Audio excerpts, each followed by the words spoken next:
সাড়ে 9টাতে বাড়ি। আমি হাটে কোনো কাজ করি না।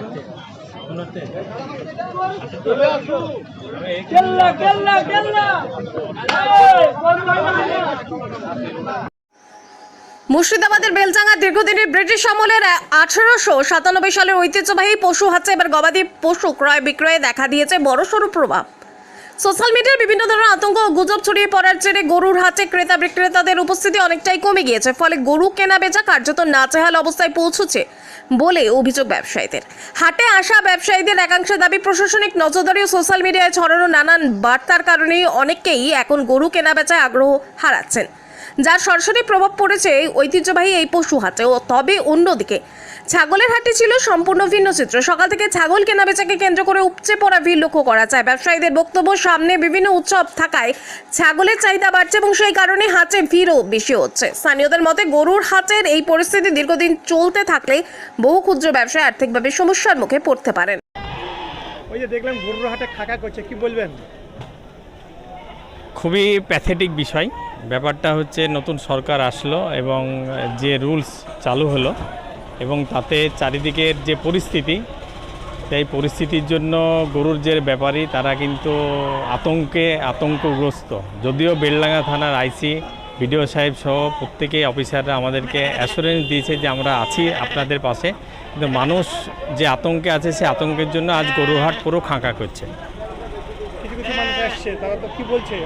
কিছু কিছু মানুষ যারা আসছে তারা বলছে যে আমরা গরু নিয়ে আসি, যদি অন্য আপনি বলছেন যে বেলডাঙ্গার সমস্যা হবে না, কিন্তু অন্য জায়গায় যদি সমস্যা হয় তার দায় কে নেবে, তার উত্তর আমাদের কাছে নাই। ফলে আমরা নিরাশ। এই কোরবানি হাট, এখানে প্রচুর মানুষের, বিশেষ করে একটা হিন্দু সম্প্রদায়ের একটা বড় ব্যবসা হয় এই কোরবানি হাটে, সেই ব্যবসাটা আজ একদমই শেষ হয়ে গেছে। কত সাল থেকে হাট? আমাদের এই হাটটা 1897 সালের হাট। এখানে ছাগলের হাট, মহিষ হাট, গরুর হাট সব আলাদা আলাদা হাট আছে। ফলে ছাগলের হাটে যেভাবে স্বাভাবিক সেভাবে হাট হচ্ছে, মহিষের হাট এবং গরুর হাটটা টোটালি ফাঁকা। এটা কি রেজিস্টার হাট? এটা গভর্নমেন্ট রেজিস্টার হাট এবং আপনার 1961 সালের গেজেটেও আপনি দেখতে পাবেন এই হাটটার উল্লেখ আছে। কি ভাবছে এখন এই মুহূর্তে ভাবা বলতে গেলে আমরা হাট কর্তৃপক্ষ হিসাবে প্রশাসনের সঙ্গে আবার আমরা বসবো। এখনো একটা হাট বাকি আছে কোরবানির, দেখি ওনারা কি নির্দেশ দেন এবং সেই নির্দেশের উপরে আমরা কাজটা করব। আমার নাম হচ্ছে মোহাম্মদ নাজমে আলম, হাট অথরিটি।